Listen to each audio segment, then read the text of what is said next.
It's a beautiful day, and I am so glad that we are here today to know about Mary, who is Blessed Mother Mary, and what are the devotions that we are doing traditionally in the Catholic Church for more than 2000 years.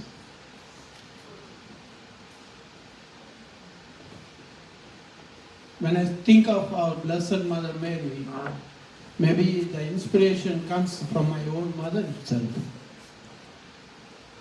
I think that humility was a great virtue that Mother Mary had. The humility that Mother Mary had, as we read the Gospel, maybe the Gospel according to St. Luke, the first chapter, 38th verse onwards, as Angel Gabriel appeared to Mary and said, "Behold, the handmaid of the Lord, and be it done to me according to thy word." How wonderful that she humbles herself. She humbles herself. That is Blessed Mother Mary. She likes to humble herself. Maybe I remember always the Bible quotation about St. Paul as he writes to the Philippians, the second chapter, 6th verse onwards. Maybe as you read, though he was the Son of God, he humbled himself. Jesus humbled himself. That's why God has exalted him and has given him a name above all the names, that every knee shall bow and every tongue confess that Jesus is the Lord. A wonderful saying, how St. Paul puts it, that Jesus humbled himself.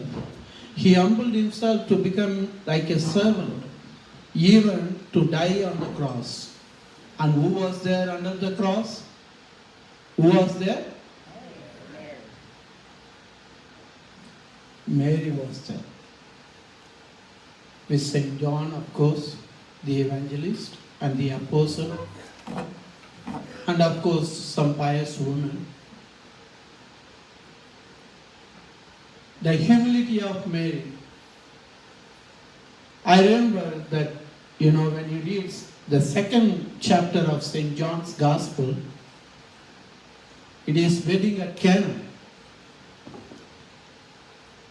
And Jesus was there with his mother and the apostles. The mother sees the situation, there was no wine.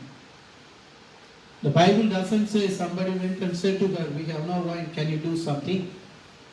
No. She went to her son. She said, "They have no wine." And Jesus says, "What is to do with you and me?" And she said to those who are there, the people, "You do just what he says."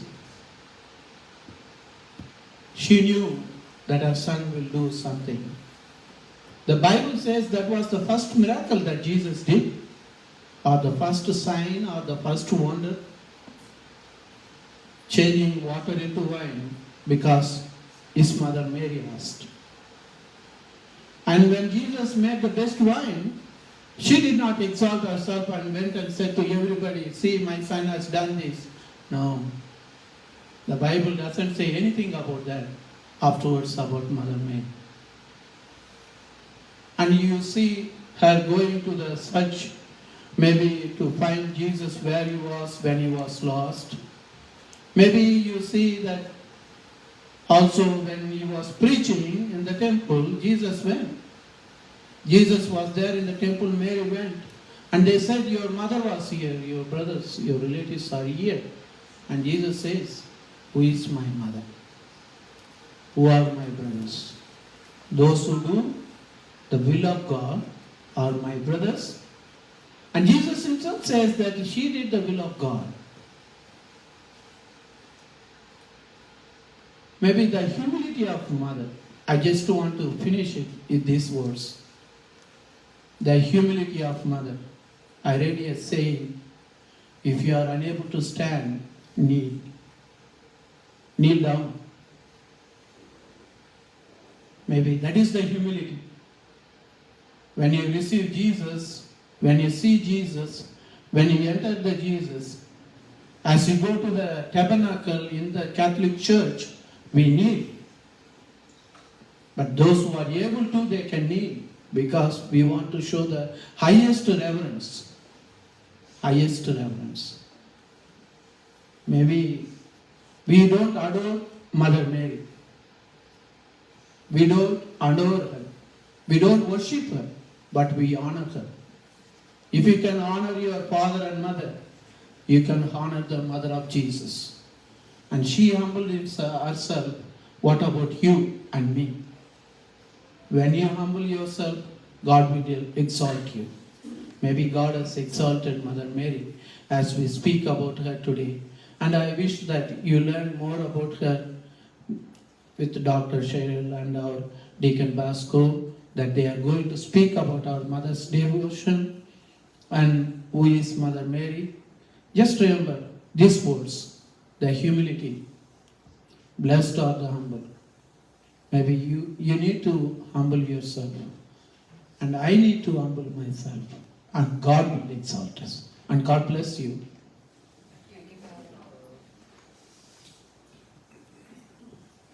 Good morning. I've learned a long time ago I moved too much to hold this.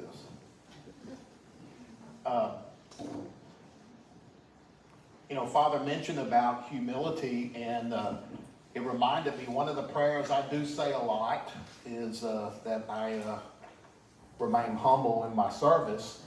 And one of the reasons is because I know any gift that I may have, which are very few, they're from God.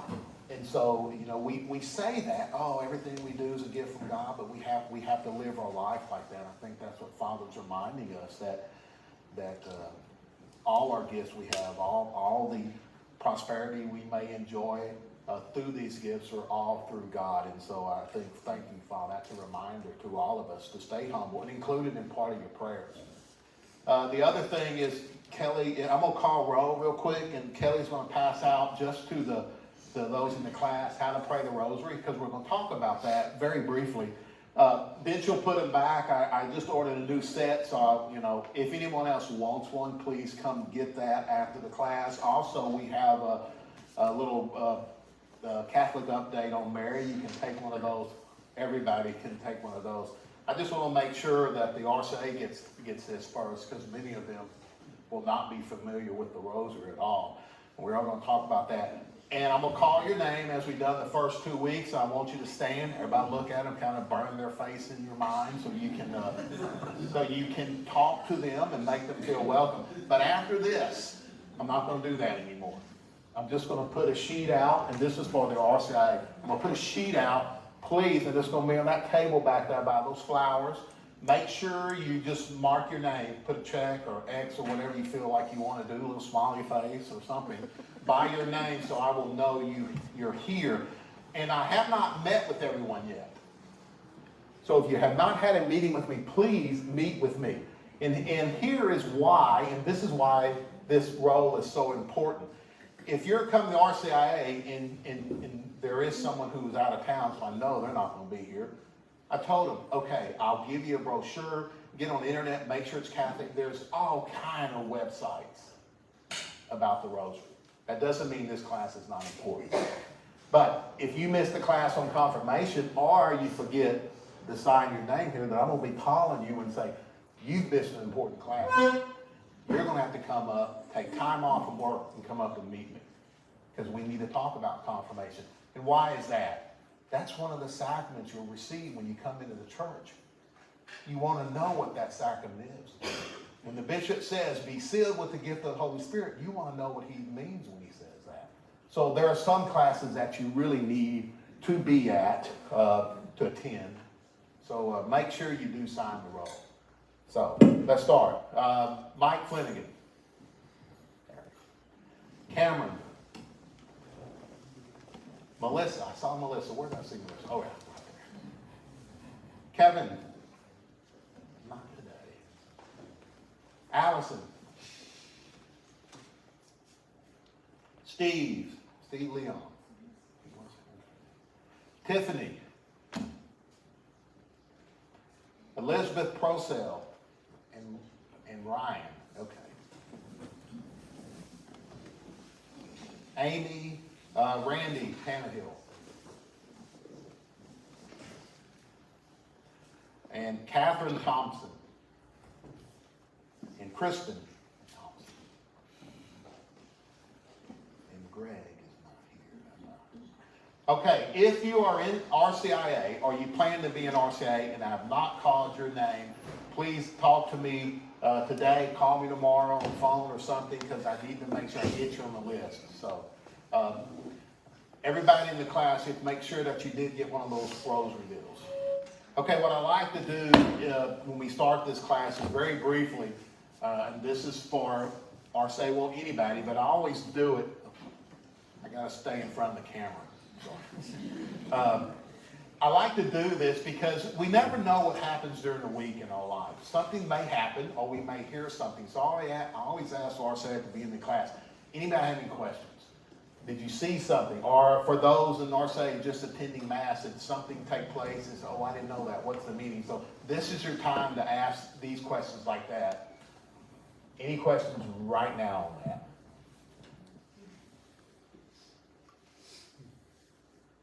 Okay.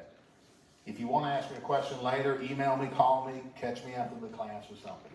Okay, we are going to talk. I'm going to start by talking about the rosary.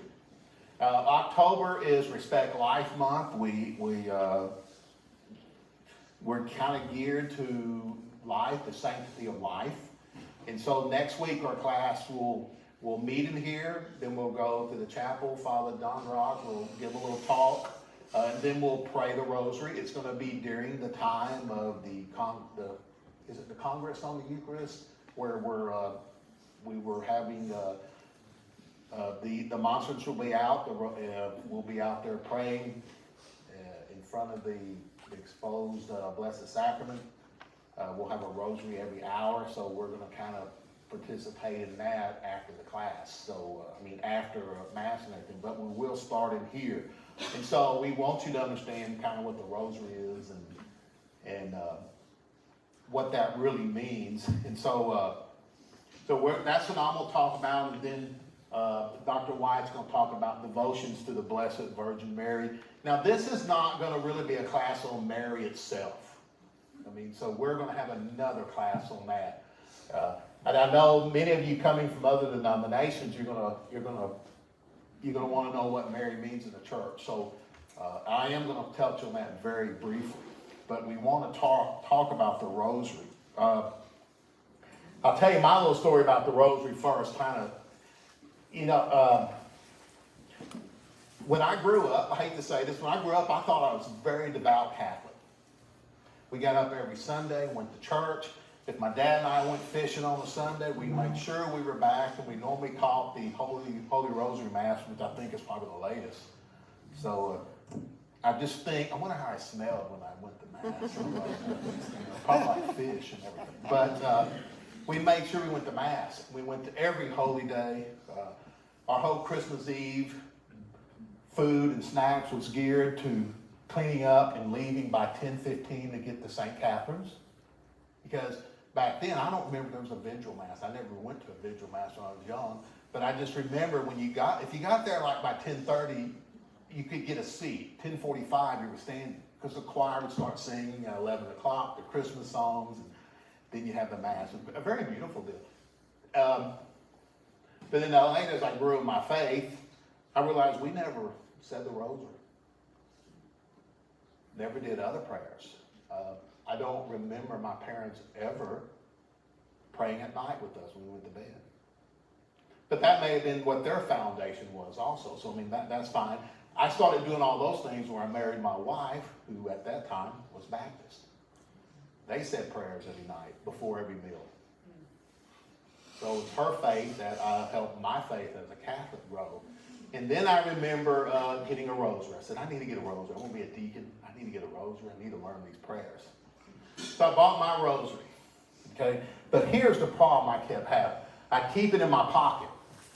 And so every time I would pull out my rosary and try to pray when I had time, or just like I kept my keys in there with it. So every time I touched the rosary, I felt a little closer. It would remind me, it would bring, I've told this to someone, I don't remember who, but that would bring Christ, God, from my subconscious into my conscious. And so, you know, when you say that and you feel that, you think, what is this? That's a rosary. I'm recalling God. And so my problem was, though, I was carrying it like that, and there'd be days I pull out that rosary and I'd have broken it, and then beads would go everywhere. You know, and that's not a nice sound when you're in church and it falls on your marbles, you know, that marble floor, and then you're afraid somebody's going to trip, so you go out looking for these. So finally I did. Well, I mean, first I started thinking, okay, what's the problem? You know, and this is sign, you know, is this something that I'm supposed to be worried about? These rosaries are breaking. So I did what every normal, smart person would do. I brought an unbreakable rosary. Forget the sign. I don't have to think about that. So I did get me, and it's I don't know if I'm not selling this rosary. This came from online, and somebody else pointed out to me. RR Rugged Rosary, big old beads. You know, it's actually was originally created. This group did it for the military. When they wore gloves and everything, they could still feel the beads. I love it. When I got this one, I had a big orange card with bold letters. Not a toy. Do not put around your neck. This is parachute card. I think it said it had a strength of like 300 pounds or something. Something that could not break. So I said, okay, so I guess that's really for kids. Don't wrap it around your neck or anything. But it did make me kind of leery, so, you know. My rosary's a dangerous weapon. But I got a card with it, a postcard. And it's a guy, and he tells he's in the military, he's holding a rosary. And printed on there, it says, "This is my weapon." And said, how true is that? The church teaches we need to pray. We should pray. God answers our prayers. I mean, Jesus says in the Bible, your prayers will be answered. Now, is it answered the way we ask? And again, I may have told you this because I use it a lot. You know, we can't box Jesus in, though, or God in. We can't say, okay, I need some money. Jesus, I need to win the lottery. You go spend $2, you didn't win. Jesus didn't answer my prayer. No, he'll answer your prayer, but may not. He'll answer it in what he thinks is best for you. So if you're thinking, man, if I win the lottery, I can leave my wife, I could buy a big bass boat, I could live on the lake, never go to church on Sundays, just go fishing. I mean, so he may say, well, I don't want you to do that. But you may end up with a raise the next week. You don't know. I've always found out my prayers have been answered when I only take a step back and look back. And say, he did open that other door for me. So pray the rosary. It's a beautiful prayer, and it's been said it's probably one of the most popular prayers in the Catholic Church. And so we got to think, what makes this rosary so popular? Well, I'm going to kind of jump around on this part because it is repetition. You know, we sit there and we say the Hail Mary, and that's the purpose of the bead, so we won't lose count. You know, if you're like some people, you'll start dozing. No, nobody does that. But if you lose count, because it's an intercessory prayer, we're asking Mary to intercede on our behalf, but it's also a prayer you can meditate. You meditate on the mystery. And I didn't really understand that. And for me, the rosary's always been hard to pray. Somebody want to guess why it's hard for me to pray? Focus. What else? Connection. But for me, what do you think? You have to sit still. There we go. That's hard for me to do for some reason. I don't think it's the 6 cups of coffee I drink a day. I do that every day. So, But, right, it was hard to me so I had to learn to force myself to sit still. You know where I learned to do that? Holy hour. If you're having trouble, go to a holy hour. Start this weekend if you get a chance. And why is that? Well, for me, I didn't want to interrupt anybody else, so I had to sit still, you know. But you have something you can hold. You can meditate on those mysteries. And this is a true story. After I said the rosary for a few, well, that's not right, for multiple times, I finally started one day. I finally got in that mood, and I was not the mood. I finally had that connection, and I was saying the sorrowful mysteries. What are those? The Agony of the cross, the scourging. Come on, help me. What are they? crowning of thorns, Counting of thorns, carrying the cross. scourging, all these sorrowful things. Correct? Things that happened to Jesus, and it hit me. Those thorns. Did those thorns represent my sins? Yes. Yes. Was the weight of the cross that made Jesus fall, did that cross carry the weight? Did it carry the weight of my sins? Yes. Yes. Did that nailing, was it a little more painful because of my sins? And again, yes. That was the whole reason for Jesus' passion. And so I'm starting to think there, and I'm kind of not I'm sitting there thinking, oh, well, you know, I'm almost done. I finished the rosary. I'm getting to the final prayers. I'm going, oh, man, this is kind of depressing. You know, I wanted this connection. All I'm coming away with is that I'm a sinner. Then I got, and if you're in Arcea, you got one of those things that it should be in there. You can look, there's a concluding prayer. And these are the words from the concluding prayer. It says, O God, whose only begotten Son, by his life, death, and resurrection, has purchased for us the rewards of eternal life. O God, whose only begotten Son, by his life, death, and resurrection, has purchased for us the rewards of eternal life. And so what I realized, after all that, I had to understand that I was a sinner. And it kind of goes what Father said about it. You have to be humble. I had to realize that I was a sinner, but that God loved me so much and loves me so much that he let his only Son suffer those sorrowful mysteries. And if he can do that, then I thought, I can be a better person. I can really do a good examination of my conscience and try to decide, where am I sinning? Because think about this. I'm always amazed at this. Jesus died on the cross for our sins. Over 2,000 years ago. None of us were alive then, were we? Jesus died for our sins 2,000 years ago for me, who was not even born yet, who had not even committed a sin. But he knows we will, because we are an imperfect being. So, I mean, it can be a powerful prayer. Don't get discouraged, though, if you come away from it and say, oh, I didn't get anything out of that. Keep praying. God is going to appreciate the time you set with him for a little while. Prayer is there. It's for us. It helps us. And so we do want to do it. And so, but one of the things that it seems like a lot of people have a problem with is, well, why do we pray to Mary? And so what I'm going to talk about for just a few minutes is the prayer itself. Most of you will know this, but just it's okay to go over it, because if I may be wrong, we say the Hail Mary 53 times in the Rosary. And let me say this real quick. The Rosary is a prayer. I have a role I take. God doesn't have a role for the Hail Mary.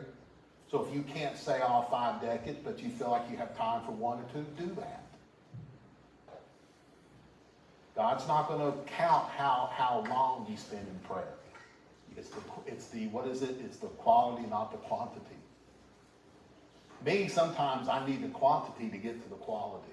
But But, I mean, so don't sit there and say, well, that's gonna take 15, 20 minutes. I don't have that time, but I do have 5. I'll say 1 decade. And put all you can, your emotion, your faith, your spirituality into that 1 decade. But it is a prayer for those in RCA who may have never heard about the prayer or talked about the prayer. As I said, my wife was Baptist, so I remember the first thing she told me, I pray directly to God. I don't need to pray to Mary. I told her, I said, that's fine. Just be open to what the church teaches about Mary.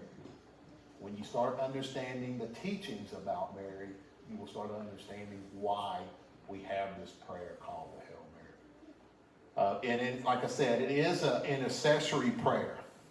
So first, let's talk about where it came from. If you look at the prayer, you can divide it into 2 parts.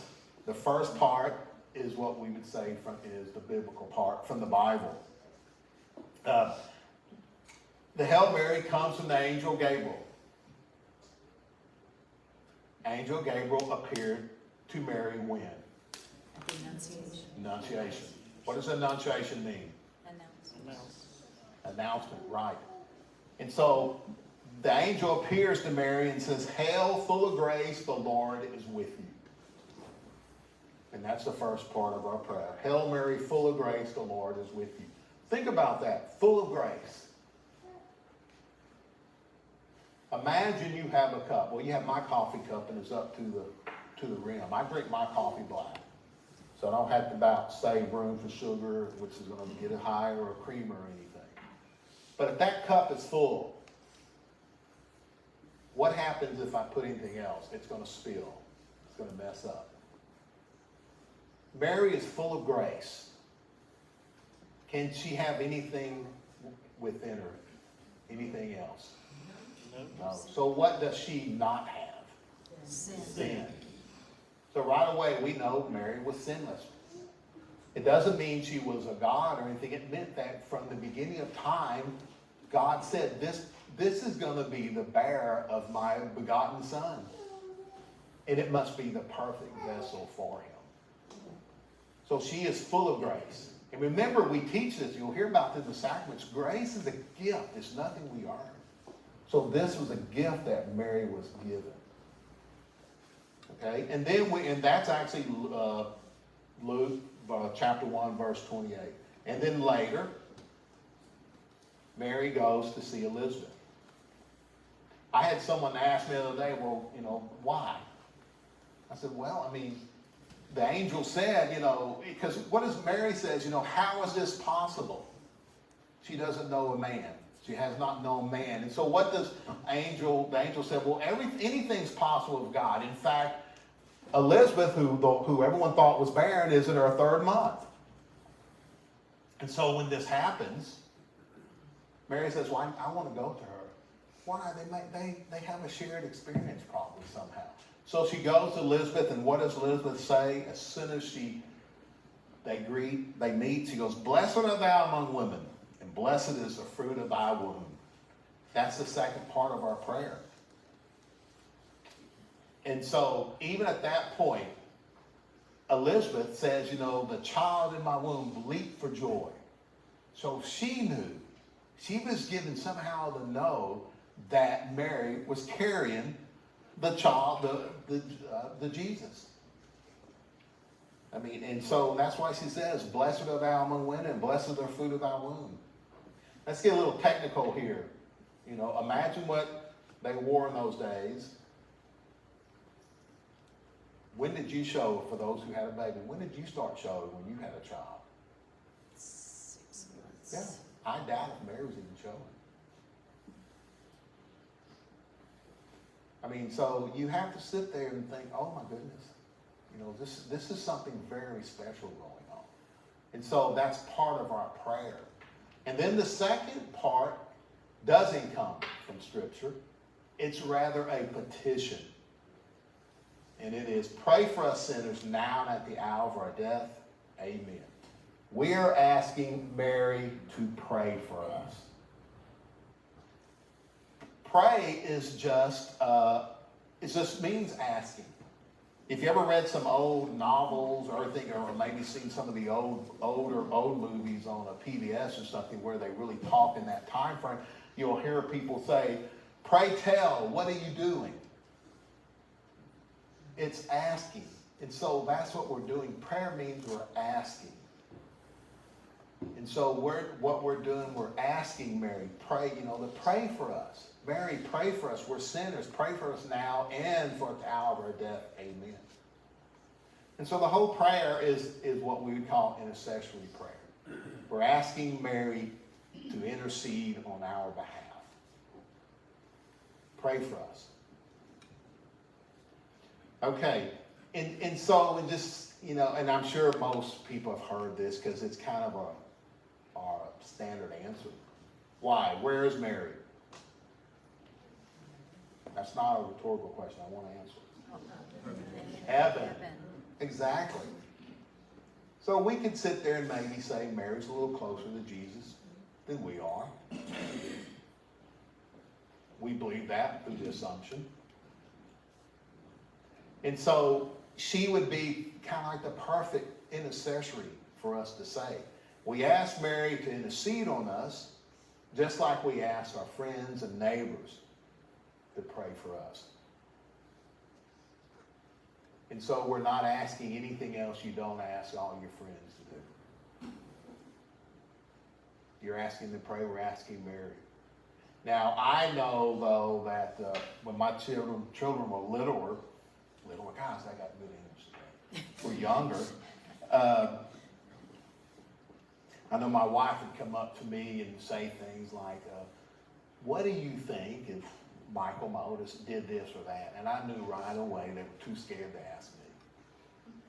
And so they used the intercessor, Mom. Of course, the tables have turned now. I'm the good guy for our grandchildren. She's the bad guy. My grandchildren don't do anything wrong. So, but you see, so that dynamic that we're asking Mary is almost a family dynamic. It's something that you've probably experienced in your own life. It's something we still do. Look at our bulletin. We have a prayer list. We ask people to pray for these individuals. They want us to pray. Think about the parable where the lady kept wanting a decision. She kept bothering the judge, and finally the judge says, "Okay, I'm going to listen and rule in your case, not because I don't know if you're right or wrong. I'm tired of hearing from you." Now, I don't think Jesus gets tired of hearing from us, but I mean, it's good for us to think that, hey, if I got 60 people praying for me, that's better than just one. Again, it's part of our human nature. And think about this. Are we the only ones that have used individuals to help us? Has God done that? Somebody said yes. Give me an example. Noah. Oh, perfect. If you hear Noah, you probably can think Moses, Abraham, Isaiah, Elijah, the apostles, the saints. See, even God continues to use humans to help us, to pray for us, to help us grow in our faith. So I don't think it would be too far to say that us asking Mary to pray for us is bad or wrong. Because when you think about it, Mary, when what we say about Mary flows from our faith about Jesus. We sit there and say, Jesus is important to our faith. He is. He's the summit of our faith. And so if we sit there and we believe that, and we believe that Mary was born that Jesus was born of Mary, then we have to sit there and recognize that Mary has a special place in God's plan for salvation. We already know that from the angel Gabriel when he says, "You're full of grace. You're sinless." And so if we start believing that, and then we realize, how these prayers and these devotions to Mary come about. We recognize that. And sometimes, especially in the past, we feel unworthy to even address Jesus. It's kind of like when I would find out, my daughter, for some reason, she's the youngest, she thought that her purpose in life when she was growing up was to get all A's, and I would be hugely disappointed if she didn't. So being a good dad, I had to act like that since she thought it. So, but when she didn't make an A, I found out she made a B plus or something through her mom. So what I'm saying though is sometimes it was easier to ask Mary to pray for us than to go directly to Jesus and have to admit that we need his help, that we're sinners. That's just the way the human mind works sometimes. And so we did that. So the church has prayed to Mary for centuries.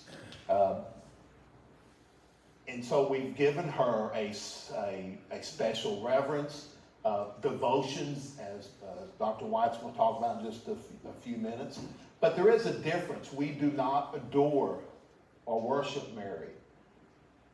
We adore and worship God only, be it God or be it through the Trinity, Jesus or the Holy Spirit.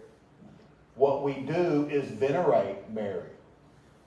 And we pray to her requesting her intercession for us. Now, if you wonder, veneration, I've looked this up. I said, let's make sure we understand what venerate means. Venerate, and this is just by Merriam-Webster, and I thought it was kind of unique that it's the main, it is a spiritual definition, basically. To regard with reverential respect or with admiring deference. And I like the second one. To honor with a ritual act of devotion.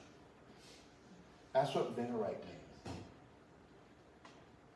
Because we know what Jesus said. Jesus said, I am the way, the truth, and the life. No one comes to the Father except through me.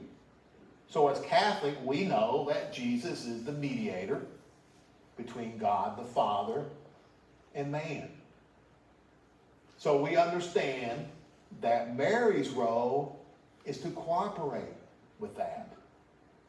And she cooperates through our intercessory prayers to her. So when we pray to Mary, and going back to my example of the prayer, when I said the rosary, it led me to think that I was a sinful person. Then I realized I'm a sinful person, but look what God did for me because he loves me. So just by saying the rosary, it led me to God. And that's what Mary does. She is an intercessor. She leads us to Jesus. And what does Jesus do? Jesus leads us to his Father. And so that's the beauty, I think, of the rosary. I think it's the beauty of the prayer that we pray, the rosary. And so look at it there, and if you don't say it a lot, maybe start. That's why I have these. I'll be honest, when I first started saying the rosary, I've had these for a few years. I actually had to cut these out so nobody will know, and I paste them inside my prayer book. So I'm looking at my prayer book, holding my rosaries, and I'm actually saying the prayers that I don't know. Now, I'm talking about, the concluding prayer, stuff like that, because we all probably know the Our Father. But don't be ashamed if you don't know it. Get help, learn the prayer. You will find that there's some beauty in there, and you will grow spiritually when you say the prayer. So, do I still have another minute or two? Okay. Any questions on any of that before we get technical stuff? Okay. For RCA, please look at this. You can open it. For those who are not, if you want to come up and get this real quick, don't be embarrassed if you say you need it. It's okay. Like I said, trust me, you go look at my prayer book in my office, I have these prayers glued to the inside cover. This prayer seems kind of hard, but it's like anything else. It is repetitious. it's repetitious not only in the prayers we say, but in the order we say them, weekly, and the mysteries.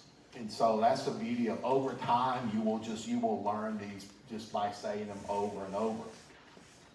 So I'm not gonna really go through all of it, but you just start, somebody asked me, oh, I know where I was talking to. I was talking to 4th and 5th graders Friday about the rosary. And somebody asked me, what's the official way to hold the rosary? And I kind of laughed. I said, there is no official way. Hold it whatever way you're comfortable. Then I did add, since there were 4th and 5th graders, don't swing it around. It's not a toy. This is a sacramental. The sacramental is something that we can look at and use that brings us closer to God. And I asked them, it's like, okay, in baptism, what's a sacramental in baptism? And I was so proud of them. One of them goes, water. I said, oh, that's great. Water's a sacramental. Remember, sacraments are outward signs that are something that's happening inside of us. And so when they were talking about baptism, I said, well, why is that? And one of the 4th graders knew. He goes, oh, because it represents God washing away our sins. So the water's a sacramental. Someone else said the candle. And I said, why is that a sacramental?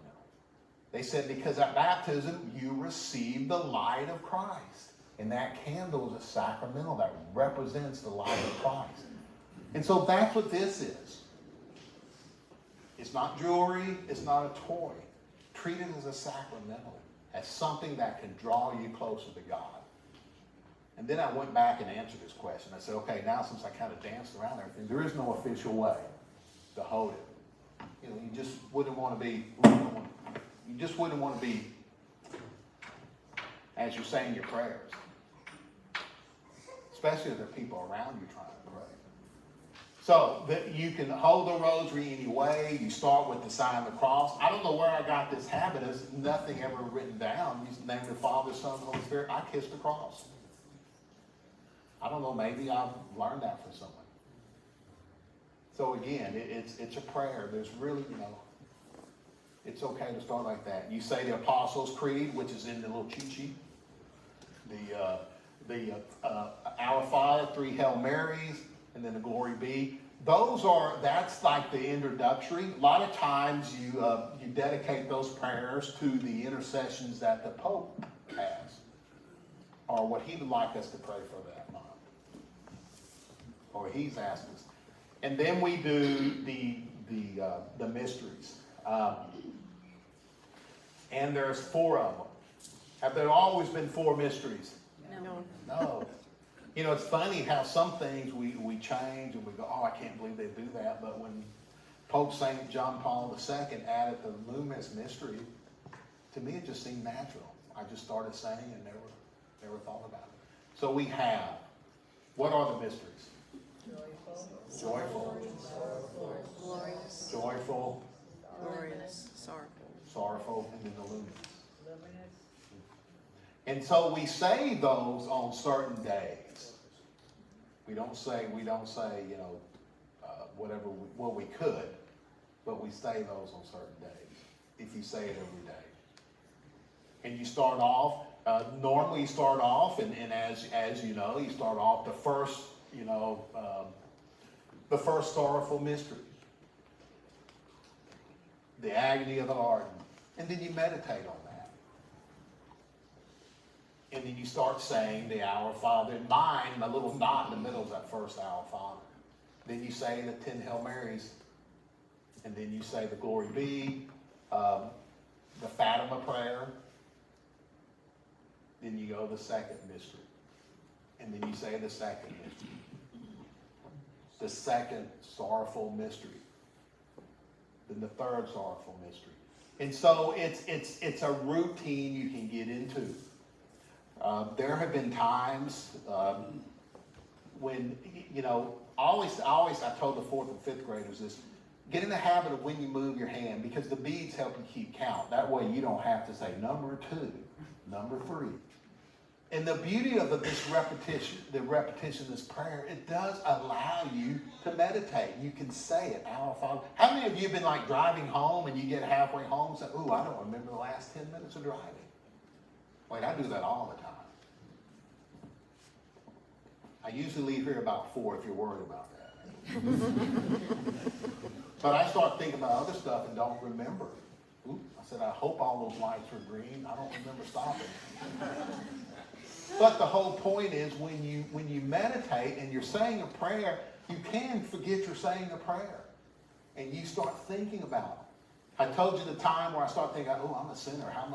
That's what's happening to me. I was saying these prayers and I did not realize that I was at the end until I got to the bump in my rosary. I said, my conscience, my subconscious, oh, that's not a bead. Again, like I said earlier, that may not happen all the time. I wish it did, but it doesn't. But, and so that's the whole point is so you don't have to worry about that. You can let your mind flow into that meditation. If you concentrate so much on saying, Hail Mary, full of grace, Lord's with me, you're not going to free yourself. You're not going to open your mind up. So trust the Spirit. That's what the rosary is. It draws you to the Spirit. Say it when you can. Say it as much as you can. If you can, say it every day. It's a good prayer to add. Just find the time that is good for you. It's not good for me to say the rosary in the morning because I have other prayers I like to say. So I usually try to say it in the evening. But again, it's when you can say it. Okay. Any questions?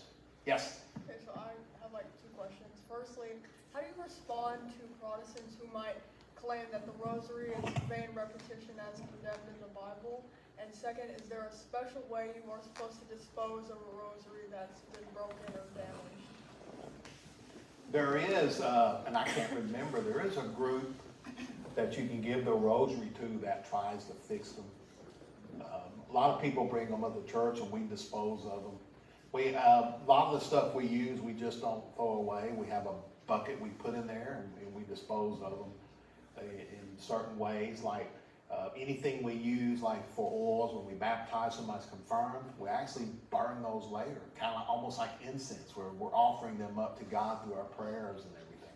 There are special ways. It's a sacramental, especially you can have your rosary blessed, so especially if it's blessed, you want to treat it with the reverence that it deserves. Remember, that's what the definition of what we say. It's a sacramental. So there are certain ways, yeah. I mean, you can. I'll be honest, I have a box in my top drawer with one rose that's broken. I just keep forgetting it's there, but I know I just don't want to throw it away. I need to remember to dispose of it properly.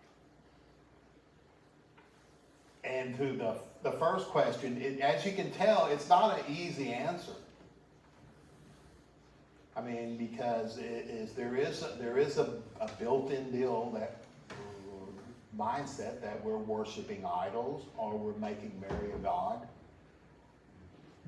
Just tell them, no, it's the one that most people say is we're praying to Mary, we're asking Mary to pray for us just like you ask, you have your prayer service and stuff. Things like that. But you're also meditating on Christ. Yes, and that's what I'm saying. It's more than that, but It's not just repetitive, yeah. because you didn't pray your other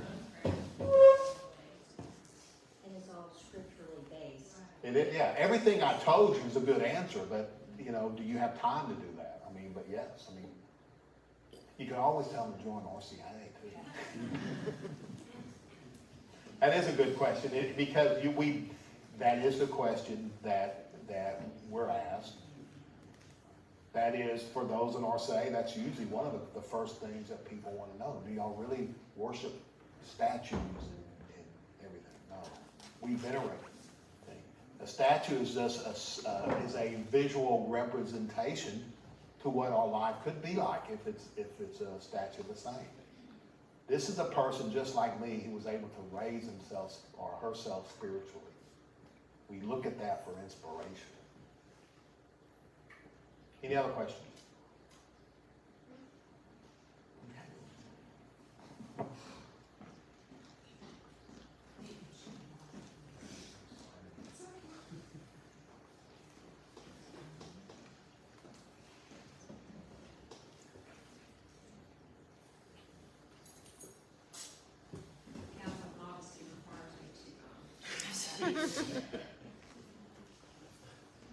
Okay, how's that? Good morning, everybody. I do want to add something to what Deacon said, that I think that the whole topic of veneration is so interesting, precisely because it is something that is an ancient practice. I wish that more people really understood why Catholics do that. So we're going to have another opportunity to learn about this in November. Many of you already know that we have the relics of St. Padre Pio coming here. Yeah, November 14th and 15th.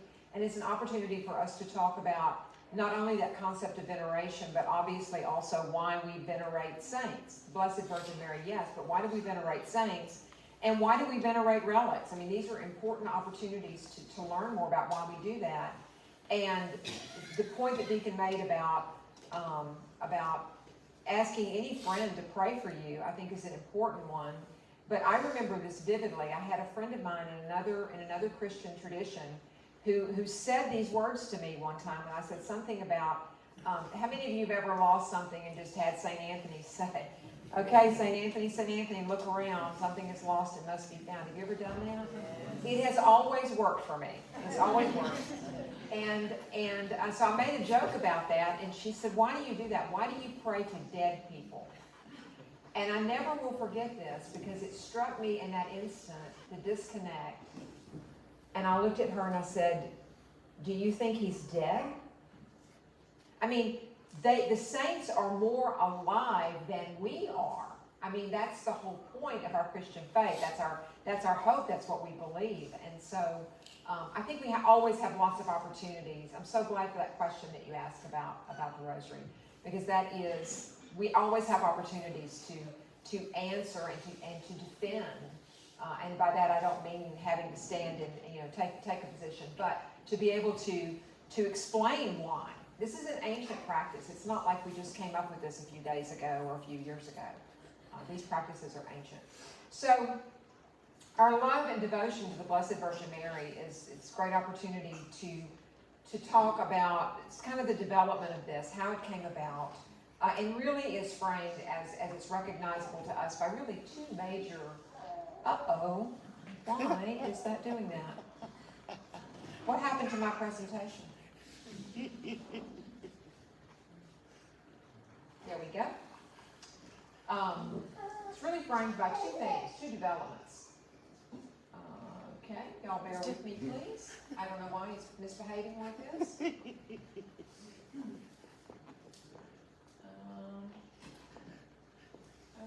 got any tech people in here want to help me? Any tech people want to help me? Since I probably put it to sleep, I think it's going to be up here duplicate, I believe is it. Maybe.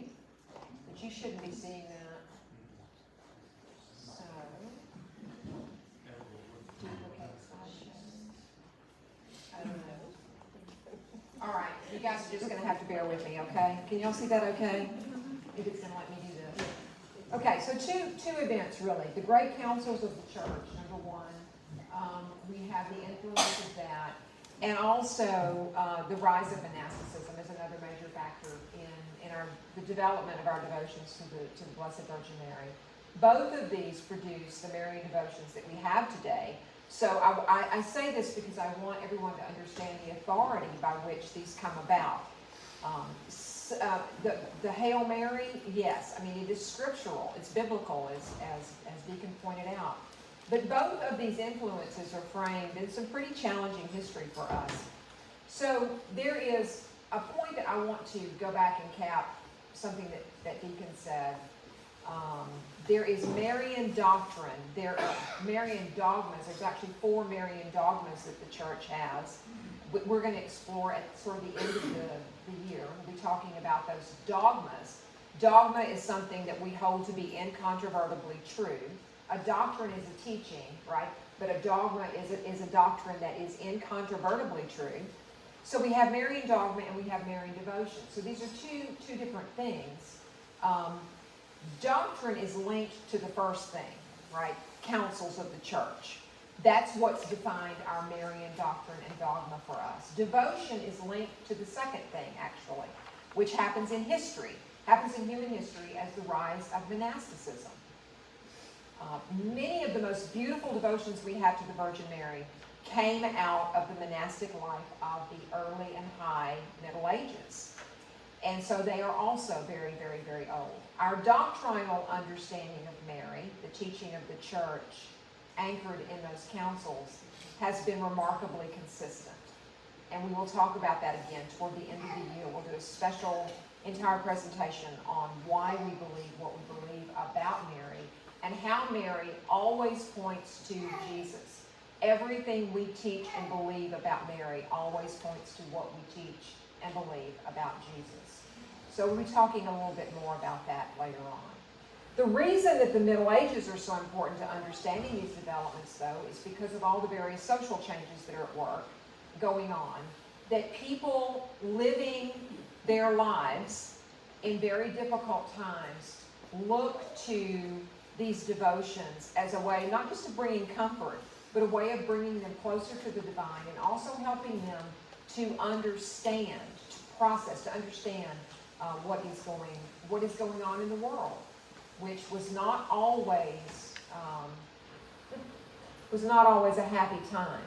As a matter of fact, I tell people this all the time, that if they ever invent time travel, anybody want to volunteer for that? Well, I would. I would. You can spread my molecules all over the universe right now. I'll be the guinea pig. But there's no reason for you to ever stop in the 14th century. Just don't do that, right? There's plenty of other more interesting places to go, but the Middle Ages is not one of them. So, or the 14th century particularly. So, that is interestingly also the time period where you see some of the most beautiful devotions, piety at the local level, individual piety, and then group community expressions of that. It's interesting that those very challenging, difficult historical times are the very ones that produce the most beautiful traditions, especially related to Mary. So, this is actually, I don't know if you can see that now, that I haven't figured out why, there's something that's taken over my computer. But that is the oldest prayer we have to the Virgin Mary. It's the oldest known hymn. It means beneath thy protection is what it means. It's the oldest version, actually, that we have of this. It's found in the Greek language, and it is on an Egyptian papyrus that dates to about the early 3rd century. So the early 200s, this is the oldest known hymn. The papyrus was actually discovered in 1917 and became part of a library in Manchester, England, and I've actually had the pleasure of seeing this. The Latin translation of this, the original, the Latin translation from the Greek probably dates to about the 11th century. So again, what's consistent is that there is this early hymn to her that is extra biblical. Obviously, you don't find this in the Bible. This early hymn to her that is in Greek. It's being circulated. We know that because we have this surviving papyrus. And then it turns up again in a Latin translation a few centuries later, which at the height of the Middle Ages. So this is common across these. So like all ancient liturgical prayers, and our church has such a rich deposit of these. This is beautifully simple. It is concise. It was used both in Western and in Eastern rites. Remember I told you it was in Greek, and then later it was in Latin, so we know that it was used in both rites. It is for protection from dangers. Beneath thy protection. It's for protection from dangers. Likely, persecutions of Christians that took place in the 2nd and 3rd centuries is what promoted this. It's why it became so popular, were those times of persecution. So looking to the Blessed Virgin Mary for protection is a very common theme throughout the entire history of Christianity. Around the same time, Origen of Alexandria is writing about Mary, calling her the Theotokos. Theotokos, the bearer of God. Or as we would say, the mother of God. but it will be about 2 centuries before there is a consensus about calling her that. That happens at the Council of Ephesus in 431, where that teaching is, you ready for that word? Dogmatized. That Mary is the Theotokos, and that is an incontrovertible truth, that we are not, certainly we are always allowed to question and consider those intellectual aspects of our faith that might challenge us. But when I say we don't question it, it's because it is incontrovertibly true. And the church has handed it to us that way. It is a dogma. It's for a specific reason. It's for our protection. It's an incontrovertible truth. And if we can accept Mary as the mother of God and understand that teaching, then we understand the person and nature of Jesus Christ. Okay? So more about that at the end of the year.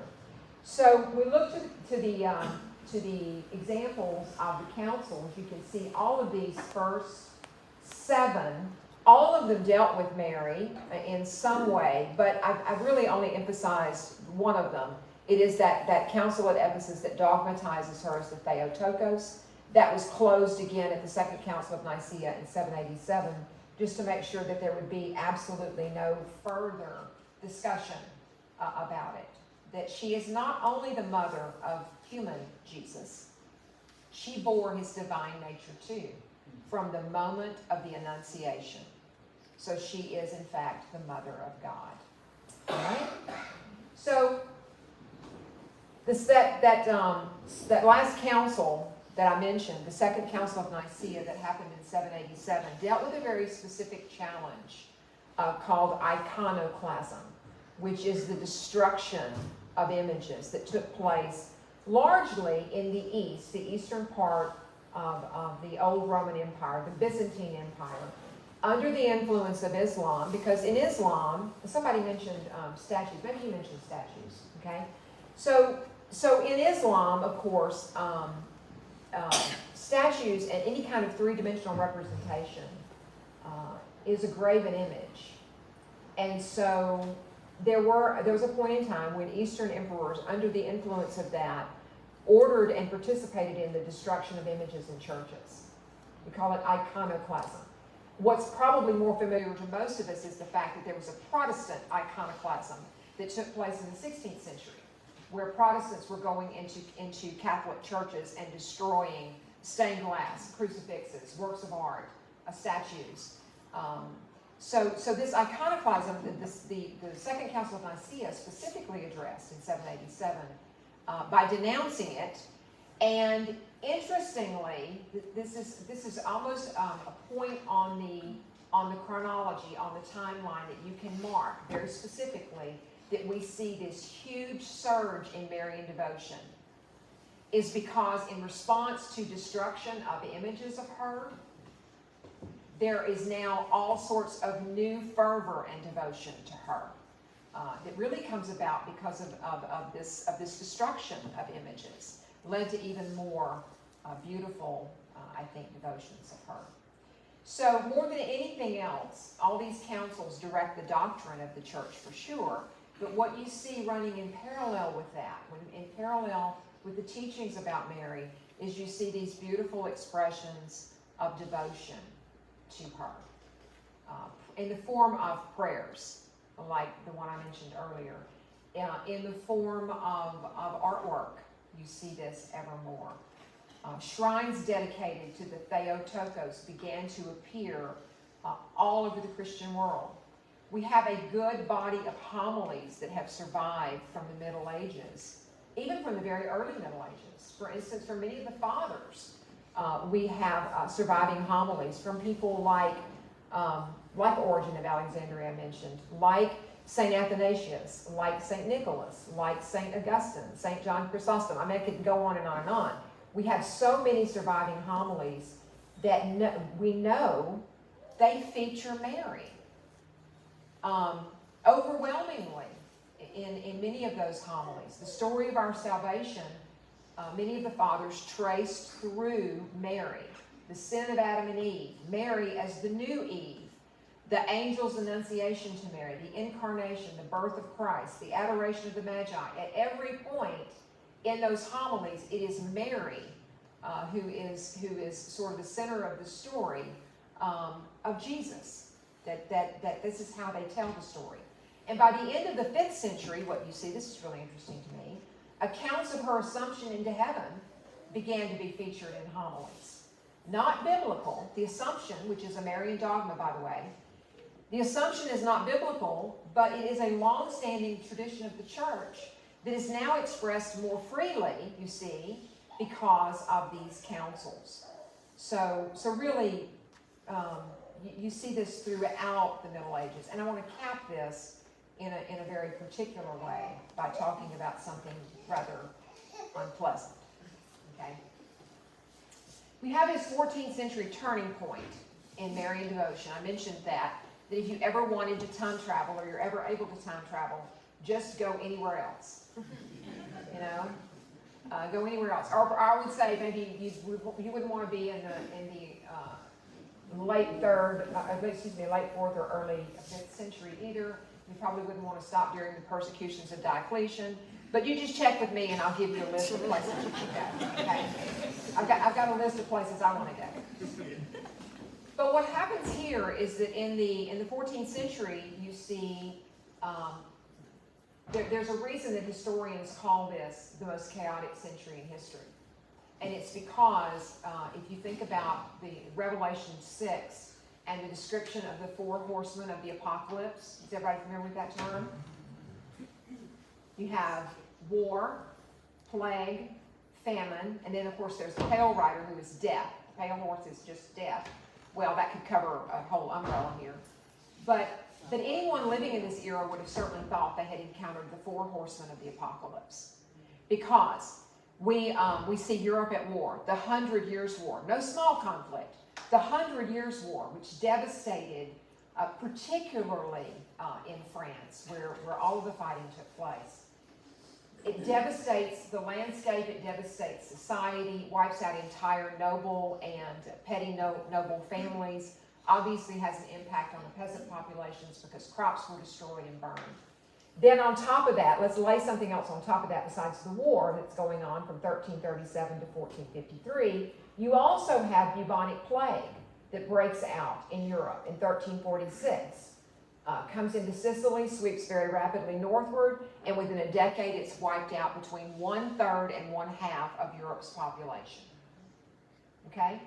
Is that enough? No. So at the same time, there is some sort of a climate change that has happened, not a significant one in terms of temperature differences, like the one we might be experiencing today. We're talking about one that probably dropped the average daily temperature by a degree or 2 across the century, which doesn't sound very significant, does it? Until you consider that what that means is that 1 degree is the difference between freezing and not freezing. It only takes 1 degree. So what you see are later frost in the fall and later frost in the spring, earlier frost in the fall, shortening the growing season for most of Europe, and there is widespread famine. So people are dying. There's this catastrophic population effect. People are dying in war, they're dying of plague, they're dying of famine, and what do people do? They turn to their faith. They turn to the church. And it's interesting that right here is when you see the incredible turning point of now we have devotions to the Blessed Virgin at an all-time high. At an all-time high. Now, there are people today who study, for instance, religiosity kind of globally, you know. There's a lot of organizations that do that. Academic institutions do that. Some of you might be familiar with an organization called Pew Research. And there's also at University of Baylor, they do this too. They take kind of a deep dive into obviously what the demographic trends are, but what most people don't see because it never makes the headlines, you really have to dig into the data, is that they also explore personal piety and personal devotion and what people are doing.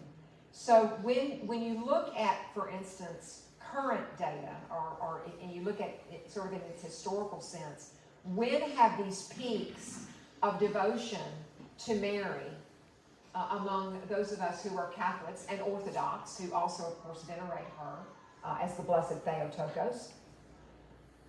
When do you suppose the greatest devotions to her have been expressed? During war, plague, and famine. Well, okay, very good. They're very good. What? Can think of some historical things you might have where this has touched upon. Okay, think 20th century. The wars, the great World War I and World War II. Okay, especially during World War II. When else might you think this peaked?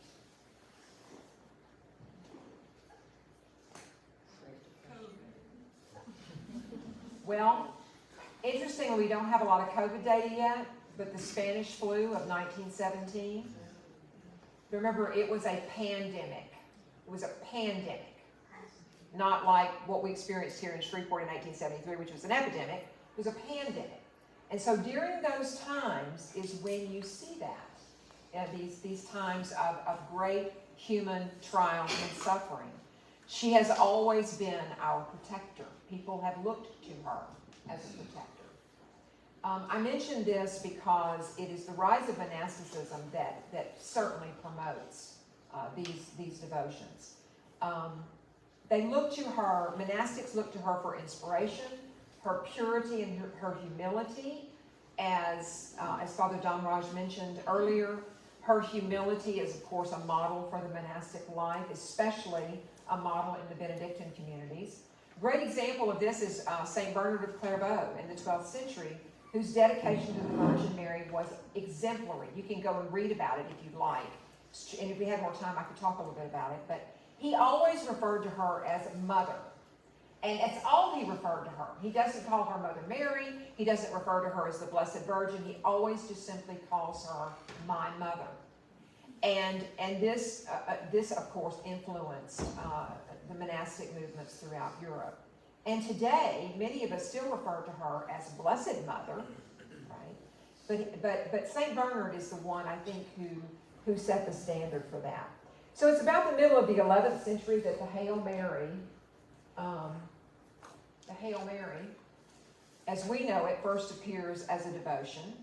Obviously, first part of it, as Deacon mentioned, is scriptural, but I mean as a devotional practice, okay? Of course, with this also coincides the development of the Rosary, as we know it. That is very, the story of that, of course, is very closely linked to St. Dominic, which I guess we'll probably be talking about next week during the Rosary Congress. And then there is a devotion to the Seven Sorrows of Mary in the High Middle Ages. The Seven Sorrows of Mary are always very helpful for us to contemplate during times of personal trouble, community troubles, global troubles. Her seven sorrows. And this definitely grew out of the monastic movement. This devotion to her in the Middle Ages when life was difficult, challenging, particularly during that 14th century period. So, the Seven Sorrows of Mary, what are they? The prediction of Simeon. Okay, so with that, all right, there we go. The prophecy of Simeon. What's another sorrow of Mary? The second one.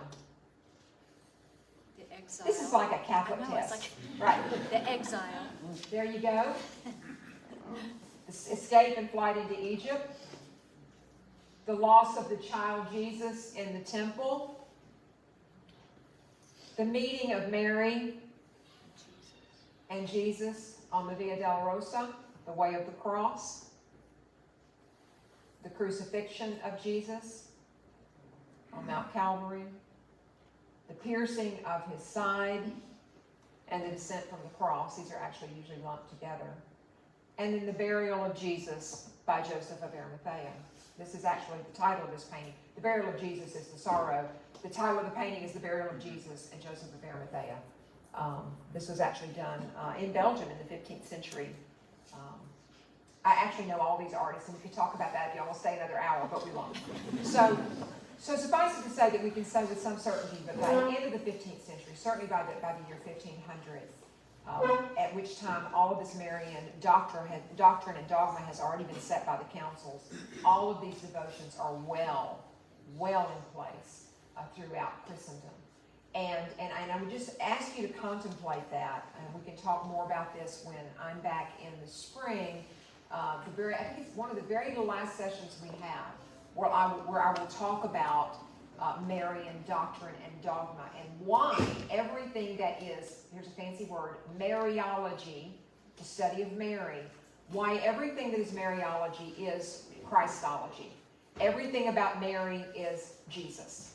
Okay, we're always talking about Jesus. Everything flows beautifully together like that.